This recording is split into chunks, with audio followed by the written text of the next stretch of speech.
టీసెట్ వీక్షకులకు నమస్కారం. మనం ఇప్పుడు ఏప్రిల్ 2024కి సంబంధించిన కరెంట్ అఫైర్స్ గురించి చర్చించుకుందాం. సో ఏప్రిల్ 2024కి సంబంధించిన కరెంట్ అఫైర్స్లో భాగంగా ఈ ఎపిసోడ్లో మనం ప్రాంతీయ అంశాల గురించి చర్చించుకుందాం.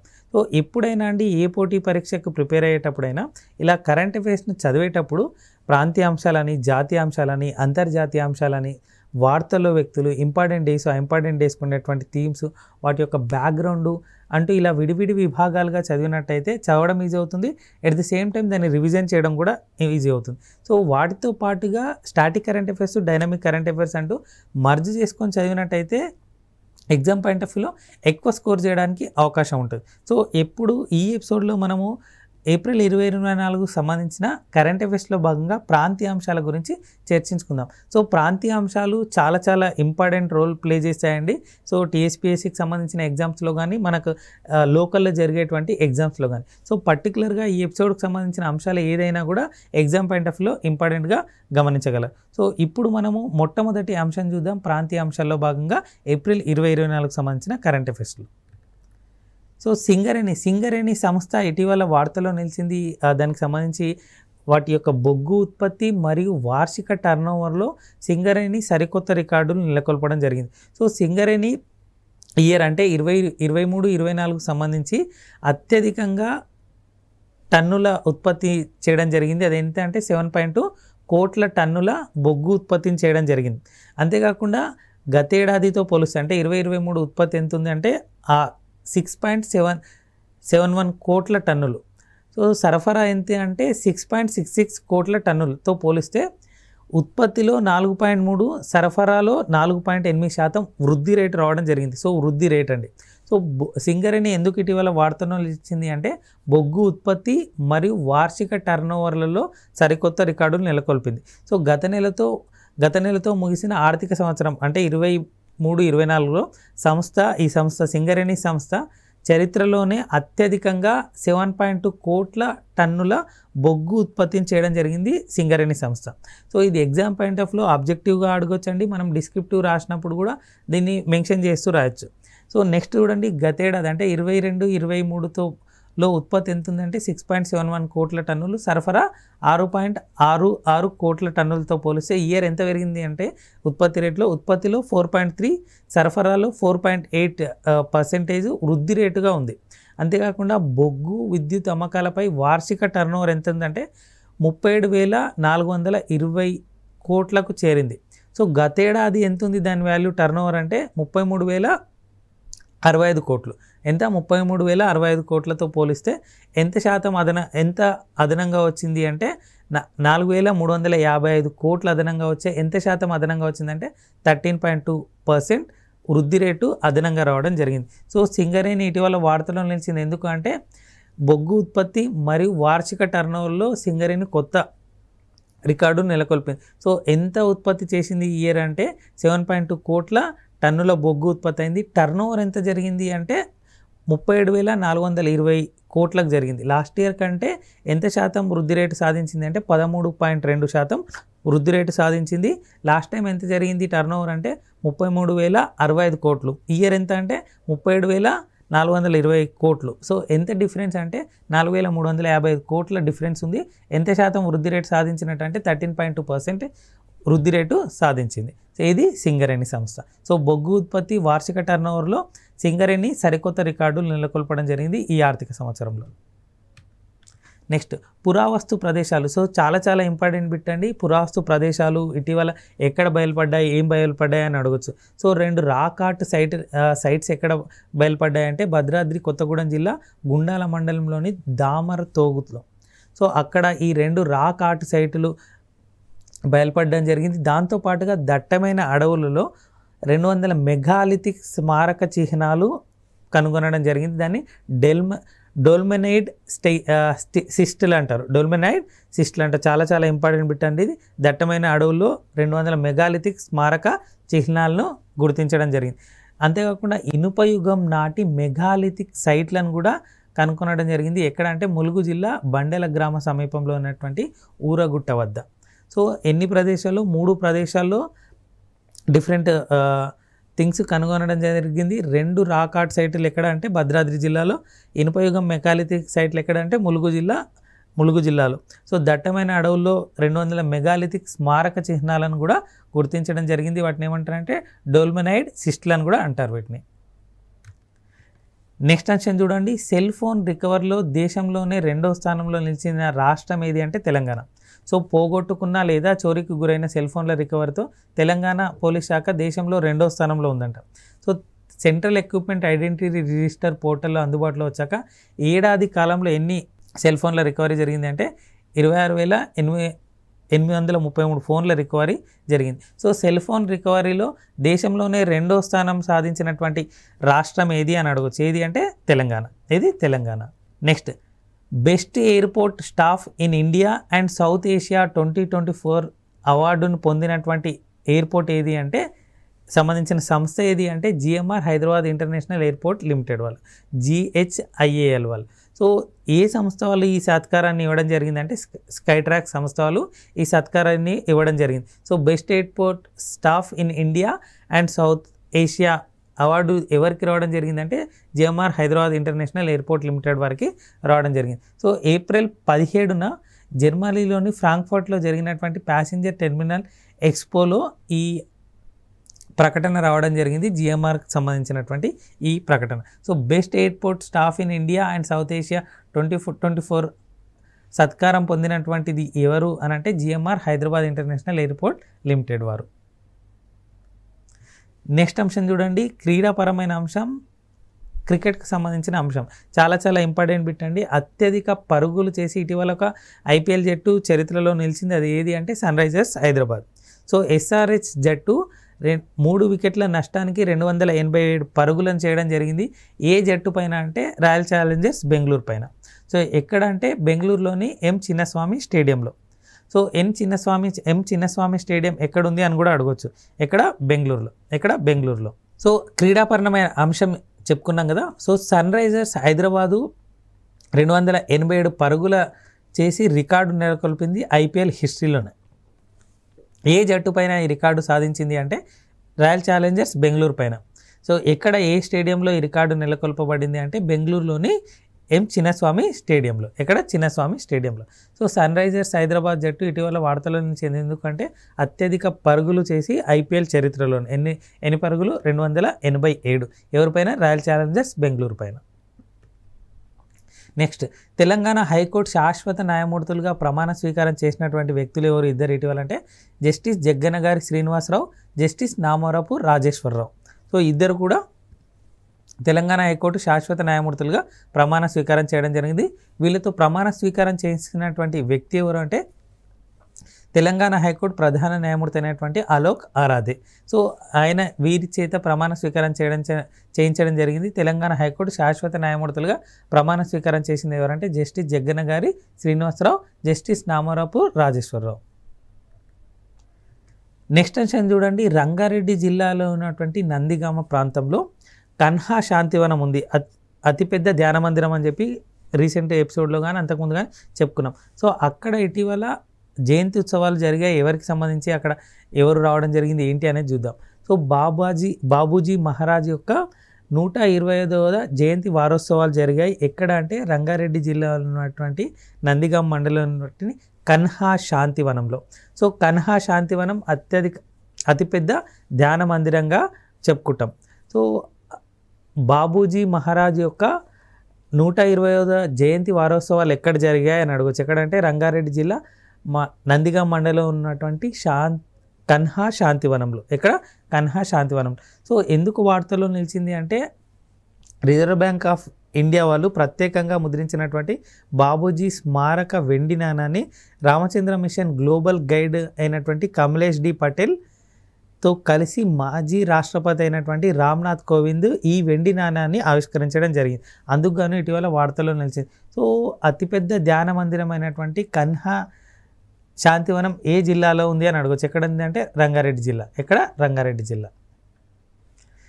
నెక్స్ట్ అంశం చూడండి, భారత్ బయోటెక్ టీకాల యూనిట్. సో భారత్ బయోటెక్ టీకాల యూనిట్ని ఇటీవల ప్రారంభించడం జరిగింది. ఎక్కడ అంటే హైదరాబాద్లోని జీనోమ్ వ్యాలీలో.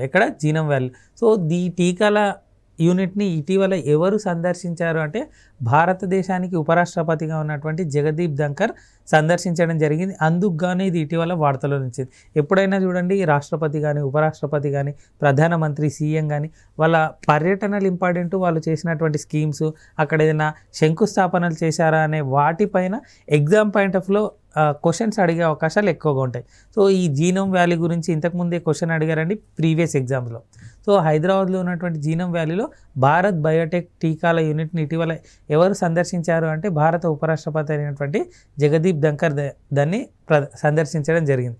సో అంతేకాకుండా మీట్లో కొత్త టీకాలను కనుగొనడానికి తాము కట్టుబడి ఉన్నట్లుగా భారత్ బయోటెక్ ఎగ్జిక్యూటివ్ చైర్మన్ అయినటువంటి డాక్టర్ కృష్ణ ఎల్లా వివరించడం జరిగింది. సో చాలా ఇంపార్టెంట్ పెట్టండి. భారత్ బయోటెక్ టీకాల యూనిట్ ఎక్కడ ఉంది అంటే హైదరాబాద్లోని జీనోమ్ వ్యాలీలో. ఎక్కడ? జీనోమ్ వ్యాలీలో.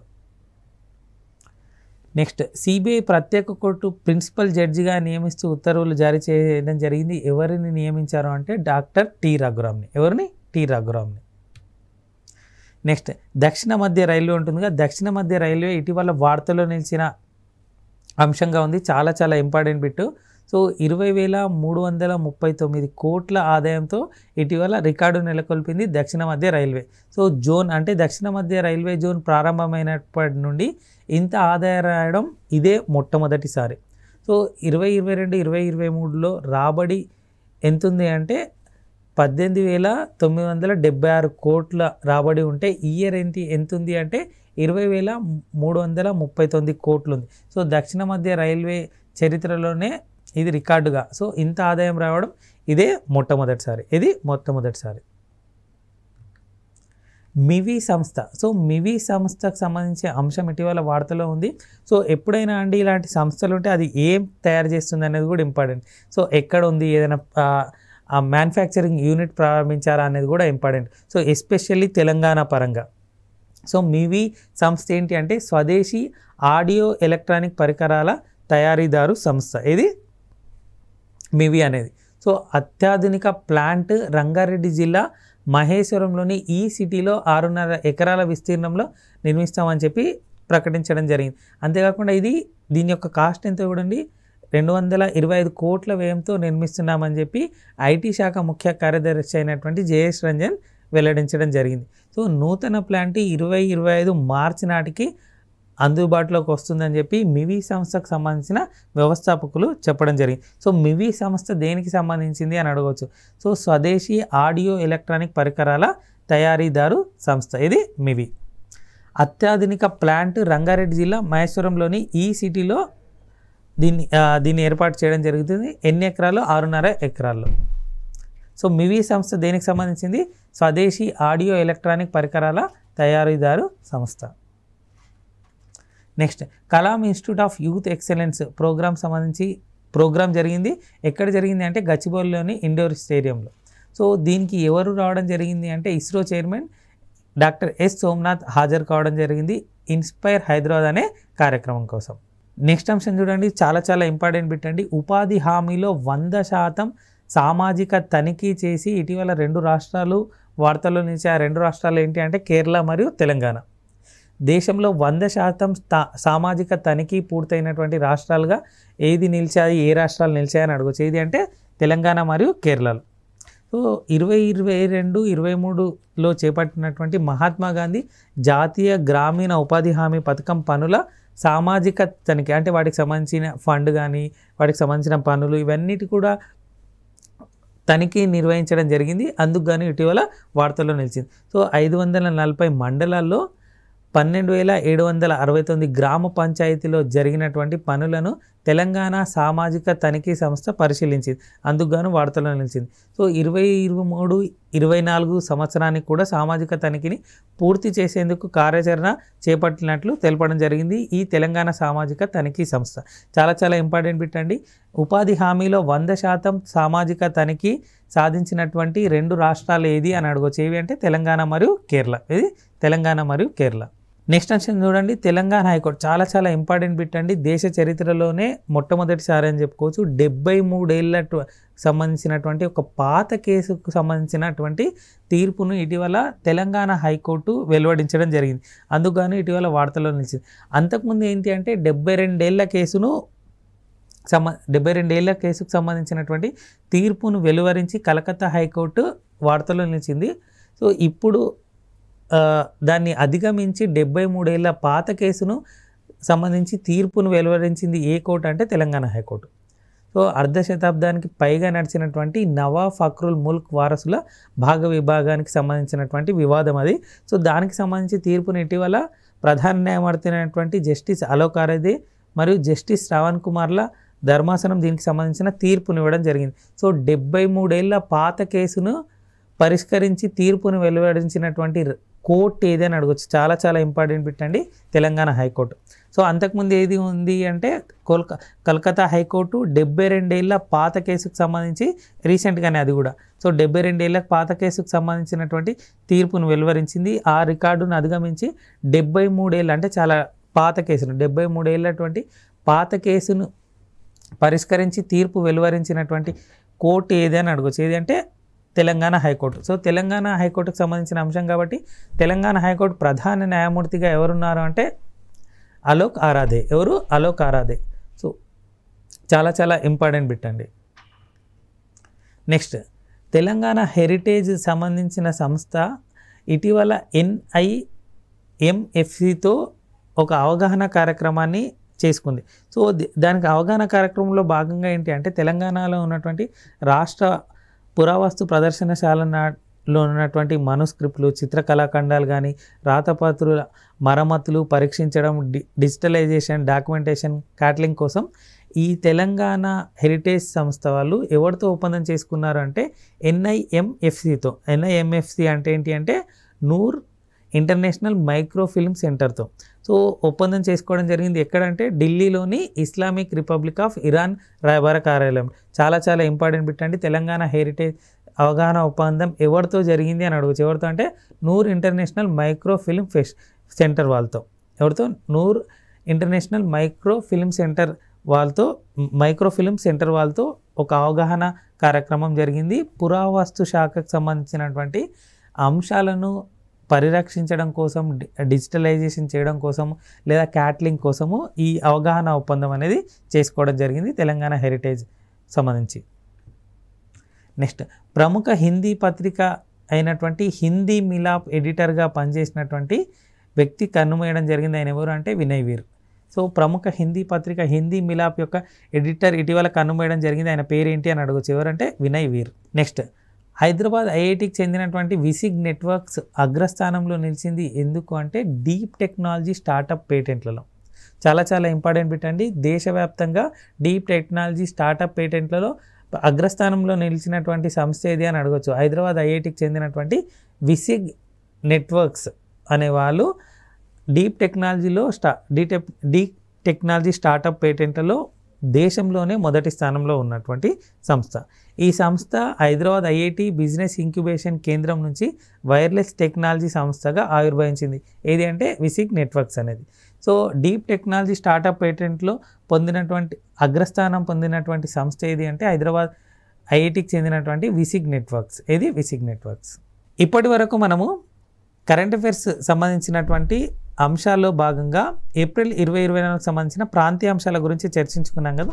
ఎప్పుడైనా ఏ పోటీ పరీక్షకు ప్రిపేర్ అయ్యేటప్పుడైనా అండి కరెంట్ అఫైర్స్ సిలబస్ చూసుకోవడము, కరెంట్ అఫైర్స్ సిలబస్ చూసుకున్నాక దాన్ని చదవడము, ఆ చదివే వాటిలో కూడా విడి భాగాలుగా చదవాలంటే ప్రాంతీయ అంశాలు, జాతీయ అంశాలు, అంతర్జాతీయ అంశాలు, వార్తలు, వ్యక్తులు, ఇంపార్టెంట్ డేస్, ఆ ఇంపార్టెంట్ డేస్కి ఉన్నటువంటి థీమ్స్ అంటూ చదివినట్టయితే చదవడం ఈజీ అవుతుంది, దాన్ని రివిజన్ చేయడం కూడా ఈజీ అవుతుంది. సో రివిజన్ చేశాక ఏం చేయాలి అంటే దాన్ని మల్టిపుల్ చాయిస్ క్వశ్చన్స్ అటెండ్ చేయడం కానీ, టెస్ట్ సిరీస్ అటెండ్ చేయడం కానీ చేసినట్టయితే చదివింది రివిజన్ అవ్వడం ఎక్కువ ఉంటుంది, ఎగ్జామ్ పాయింట్ ఆఫ్ వ్యూలో ఎక్కువ రోజులు గుర్తుంటుంది, ఎక్కువ స్కోర్ చేయడానికి అవకాశం ఉంటుంది. సో ఇప్పటివరకు మనం అంటే ఏప్రిల్ 2024కు సంబంధించిన కరెంట్ అఫైర్స్లో భాగంగా ప్రాంతీయ అంశాలు చర్చించుకున్నాం కదా, వాటికి సంబంధించిన మల్టిపుల్ చాయిస్ క్వశ్చన్ చూద్దాం, గమనించగలరు. సో సెల్ ఫోన్ రికవరీలో అంటే మొట్టమొదటి క్వశ్చన్ చూడండి, సెల్ ఫోన్ రికవరీలో దేశంలోనే 2వ స్థానంలోనున్న రాష్ట్రం ఏది? తెలంగాణనా, కర్ణాటకనా, ఆంధ్రప్రదేశ్, మహారాష్ట్రనా? సో ఏ అండ్ సిలోనే ఆన్సర్ ఉందండి, బి అండ్ డి ఆన్సర్ కాదు. సో ఎప్పుడైనా అండి ఇలా క్వశ్చన్స్ ఇస్తూ వాటికి సంబంధించి 2 ఆప్షన్స్ తీసేసి 2 ఆప్షన్స్ ఎలిమినేట్ చేయడం జరుగుతుంది. ఎందుకంటే ఎగ్జామ్ పాయింట్ ఆఫ్లో మీకు రివిజన్కి ఈజీ అవుతుంది, ఎక్కువ కాలం గుర్తుంటుంది. ఇవన్నీ కూడా ఈ ఎపిసోడ్లో జరిగినటువంటి అంశాలే ఉంటాయి. సో ఆ స్లైడ్కి వెళ్ళడం కానీ దాన్ని రివిజన్ మళ్ళీ రీకాల్ చేసుకున్నట్టయితే ఎగ్జామ్ పాయింట్ ఆఫ్లో ఎక్కువ స్కోర్ చేయొచ్చు. సో సెల్ ఫోన్ రికవర్లో దేశంలోనే 2వ స్థానంలో ఉన్నటువంటి రాష్ట్రం ఏది అంటే తెలంగాణ, ఆంధ్రప్రదేశ్. ఏ అండ్ సిలోనే ఆన్సర్ ఉందండి, బి అండ్ డి ఆన్సర్ కాదు. నెక్స్ట్, కేవలం 3 వికెట్ల నష్టానికి 287 పరుగులు చేసి రికార్డు నెలకొల్పిన ఐపీఎల్ జట్టు ఇది. చాలా ఇంపార్టెంట్ బిట్ అని చెప్పాను. ఢిల్లీ క్యాపిటల్సా, ముంబై ఇండియన్సా, sun Risers Hyderabad, Royal Challengers Bengaluru. C and డిలోనే ఆన్సర్ ఉందండి, ఏబి ఆన్సర్ కాదు. Sun Risers Hyderabad, Royal Challengers Bengaluru. So బెంగళూరులోని చిన్నస్వామి స్టేడియంలో జరిగింది మ్యాచ్ అని చెప్పి చెప్పుకోవడం జరిగింది. సో ఈ రెండుటి మధ్య జరిగింది, సి అండ్ డి మధ్య జరిగింది. సన్ రైజర్స్ హైదరాబాద్ మధ్య మరియు రాయల్ ఛాలెంజర్స్ బెంగళూరు మధ్య జరిగింది. సో సి అండ్ డిలోనే ఆన్సర్ ఉంది, ఏ అండ్ బి ఆన్సర్ కాదండి. నెక్స్ట్, తెలంగాణ హైకోర్టు ప్రధాన న్యాయమూర్తి ఎవరు? అందెసిరినా, బీర్లా ఐలయ్యనా, సుద్దాల అశోక్ తేజ, అలోక్ ఆరాధ్యన్. సో చాలా important bit. A and C answer కదండి, బి అండ్ డిలోనే ఆన్సర్ ఉంది. సో బీర్లా ఐలయ్యనా, అలోక్ ఆరాధ్యన్. నెక్స్ట్ క్వశ్చన్ చూడండి, 73 ఏళ్ల పాత కేసును పరిష్కరించి చరిత్ర సృష్టించినది ఏ కోర్టు? చాలా ఇంపార్టెంట్ బిట్. 72 ఏళ్ల పాత కేసును ఛేదించి కలకత్తా హైకోర్టు వార్తల్లో నిలిచిందని చెప్పుకున్నాం. ఆ రికార్డును అధిగమించి ఇటీవల 73 ఏళ్ల పాత కేసును పరిష్కరించి చరిత్ర సృష్టించింది ఏ కోర్టు అన్నాం. సో 72 ఏళ్ల కేసులో ఏది చరిత్ర సృష్టించింది అని చెప్పాం, కలకత్తా. సో ఏ ఆప్షన్ కాదండి. సో ఏ ఆప్షన్ కాదు, డి ఆప్షన్ కాదు, బి అండ్ సిలోనే ఆన్సర్ ఉంది, తెలంగాణ హైకోర్టు, మద్రాస్ హైకోర్టు. 73 ఏళ్ల పాత కేసును పరిష్కరించి చరిత్ర సృష్టించింది ఏ court? Telangana high court, Madras high court. Telangana advocate general ఎవరు? సో గడ్డం ప్రసాద్ కుమార్, సుదర్శన్ రెడ్డి, తన్మయ్ అగర్వాల్, అడప కార్తిక. సుదర్శన్ రెడ్డి ఏ అండి. సో అడ్వకేట్ జనరల్ ఎవరు? Sudarshan Reddy A, Telangana advocate general. Next question చూడండి, తెలంగాణ హైకోర్టు నూతన భవన నిర్మాణానికి ఎక్కడ శంకుస్థాపన చేశారు? చిల్కూర, రాజేంద్రనగర్, అమీర్పేట, కుక్కట్పల్ల. చాలా ఇంపార్టెంట్ బిట్ అని చెప్పానండి, బి ఆన్సర్. ఇది బి, రాజేంద్రనగర్. నెక్స్ట్ క్వశ్చన్ చూడండి, ఉపాధి హామీలో 100% సామాజిక తనిఖీ పూర్తి చేసినటువంటి రాష్ట్రాలు ఏవి? కేరళ తెలంగాణ, కర్ణాటక తెలంగాణ, మధ్యప్రదేశ్ తెలంగాణ, ఆంధ్రప్రదేశ్ తెలంగాణ. ఏ అండ్ బిలోనే ఆన్సర్ ఉందండి, సి అండ్ డి ఆన్సర్ కాదు. అంటే కేరళ తెలంగాణ ఒక ఆప్షను, కర్ణాటక తెలంగాణ ఈ రెండిట్లోనే ఆన్సర్ ఉందండి. B C and D answer కాదు. సో మధ్యప్రదేశ్ తెలంగాణ కాదు, ఆంధ్రప్రదేశ్ తెలంగాణ కాదు. ఏ అండ్ బిలోనే ఆన్సర్ ఉంది, సి అండ్ డిలో లేదు. ఉపాధి హామీలో 100% సామాజిక తనిఖీ పూర్తి చేసినటువంటి రాష్ట్రాలు ఏవి? నెక్స్ట్ క్వశ్చన్ చూడండి, అతిపెద్ద ధ్యాన మందిరం కన్హా శాంతివనం ఏ జిల్లాలో కలదు? వికారాబాద్ జిల్లా, నారాయణపేట జిల్లా, వరంగల్ జిల్లా, రంగారెడ్డి జిల్లా. సి అండ్ డిలోనే ఆన్సర్ ఉందండి, ఏ అండ్ బిలో ఆన్సర్ లేదు. సో ఇటీవల 125వ జయంతి వారోత్సవాలు జరిపాయని చెప్పి చెప్పుకున్నాము, అక్కడ శాంతి వనంలో. సో కన్హా శాంతివనం ఎక్కడుంది? C and D answer, C and డిలో ఆప్షన్లోనే ఆన్సర్ ఉందండి, ఏ అండ్ బిలో లేదు. సో అతిపెద్ద ధ్యాన మందిరం కన్హా శాంతివనం ఏ జిల్లాలో కలదు? సో వికారాబాద్ జిల్లానా కాదు, నారాయణపేట జిల్లా కాదు, వరంగల్ జిల్లా, రంగారెడ్డి జిల్లా. సి అండ్ డిలోనే ఆన్సర్ ఉందండి, ఏ అండ్ బి ఆన్సర్ కాదు. ఇంకొన్ని క్వశ్చన్స్ చూద్దాం చూడండి. ప్రీవియస్ ఎపిసోడ్కి సంబంధించి గృహజ్యోతి పథకం కింద అర్హులైన వారికి ఎన్ని యూనిట్ల వరకు ఉచిత కరెంట్ ఇస్తారు? నెలకు 550 యూనిట్ల, 200 యూనిట్ల, 300 యూనిట్ల, 100 యూనిట్ల. ఆన్సర్ వచ్చేసి బి అండి, 200 యూనిట్ల వరకు. చాలా ఇంపార్టెంట్ బిట్ అండి, ఎగ్జామ్ పాయింట్ ఆఫ్లో అడగబోయే బిట్. సో నెలకు 200 యూనిట్ల వరకు గృహజ్యోతి పథకం కింద అర్హులైన వారికి ఉచిత కరెంట్ ఇవ్వడం జరుగుతుంది, 200 యూనిట్ల వరకు. నెక్స్ట్, మహాత్మా గాంధీ జాతీయ గ్రామీణ ఉపాధి హామీ పథకం పనుల్లో రాష్ట్రంలోనే అగ్రస్థానంలో ఉన్నటువంటి జిల్లా ఏది? వికారాబాద్ జిల్లానా, నారాయణపేట జిల్లానా, వరంగల్, ములుగా. సో వికారాబాద్ జిల్లా అండి, ఇది వికారాబాద్ జిల్లా. నెక్స్ట్, ఇటీవల తెలంగాణ నుండి 17వ జిఐ ట్యాగ్గా గుర్తింపు, జియోగ్రఫికల్ ఇండికేషన్ ట్యాగ్గా గుర్తింపు పొందింది ఏది? వరంగల్ దర్రీసా, నిర్మల్ పెయింటింగ్సా, తాండూర్ కందిపప్ప, లక్కగాజుల. డి ఆన్సర్ అండి, లక్కగాజులు. సో 16th జిఐ ట్యాగ్ పొందింది ఏది అంటే తాండూర్ కందిపప్పు. నెక్స్ట్ క్వశ్చన్ చూడండి, బయో ఏషియా సదస్సు ఎక్కడ జరిగింది? బెంగళూరు, కోల్కతా, తిరువనంతపురం, హైదరాబాద్లో జరిగిందండి. Next, Indian national centre for ocean information services ఎక్కడ ఉంది? ఇన్కాయిస్ ఎక్కడ ఉంది? వరంగల్, కరీంనగర్, బెంగళూరు, హైదరాబాద్లో ఉంది. నెక్స్ట్, తెలంగాణ రాష్ట్ర గీతం జయ జయ హే తెలంగాణ రచించింది ఎవరు? అందశ్రీన, బీర్లా ఎలైనా, సుద్దాల అశోక్ తేజన, ఏలేటి మహేశ్వర్ రెడ్డి. అందశ్రీ రచించడం జరిగింది. నెక్స్ట్ క్వశ్చన్ చూడండి, 36వ జాతీయ పుస్తక ప్రదర్శన ప్రాంగణానికి ఎవరి పేరు పెట్టారు? గద్దర, రవ్వ శ్రీహర, జూలూరు గౌరీశంకర, జహీరుద్దీన్ అలీ ఖానా. సో గద్దర్ పేరు పెట్టడం జరిగింది 36వ జాతీయ పుస్తక ప్రదర్శన ప్రాంగణానికి. బయో ఏషియా సదస్సు 2024 థీమ్ ఏమిటి? ఫ్యూచర్ రెడీనా, ప్రజెంట్ రెడీయా, పర్యావరణంకై పాటుపడ, డాటా అండ్ ఏఐ రీడిఫైనింగ్ పాసిబిలిటీసా. సో ఏది? సో డి ఆన్సర్ అండి. Data and AI redefining possibilities అనేది బయో ఏషియా సదస్సు 2024 యొక్క థీమ్ అండి. ఏది? బయో ఏషియా 2024 యొక్క theme data and AI redefining possibilities అనేది ఈ ఇయర్ యొక్క థీమ్. ఏది? బయో ఏషియా సదస్సుకు సంబంధించింది. ఎక్కడ జరిగింది? హైదరాబాద్లో. ఎక్కడ? హైదరాబాద్లో. సో బయో ఏషియా సదస్సు 2024 థీమ్ ఏంటి అంటే data and AI redefining possibilities అనేది ఈ ఇయర్ యొక్క థీమ్. నెక్స్ట్ క్వశ్చన్ చూడండి, very low frequency communication transmission station ఎక్కడ ఏర్పాటు కావద్దు? చాలా ఇంపార్టెంట్ బిట్ అని చెప్పాను. తిరునెల్వేలియా, వికారాబాద్, వరంగల్, చెన్నై. ఆన్సర్ వచ్చేసి ఏ. ఏది? ఏ. చాలా ఇంపార్టెంట్ బిట్ అండి. ఇప్పటి వరకు మనము ఈ ఎపిసోడ్లో ఏప్రిల్ 2024కు సంబంధించిన ప్రాంతీయ అంశాలు, వాటికి సంబంధించిన మల్టిపుల్ చాయిస్ క్వశ్చన్స్ చూసాం కదా. ఇంకొక ఎపిసోడ్తో ఇంకొన్ని అంశాలతో మీ ముందుంటాము. టీశాట్ వీక్షిస్తున్నటువంటి పోటీ పరీక్షల అభ్యర్థులందరికీ టీశాట్ తరపున ఆల్ ద బెస్ట్ తెలుపుతూ ధన్యవాదాలు.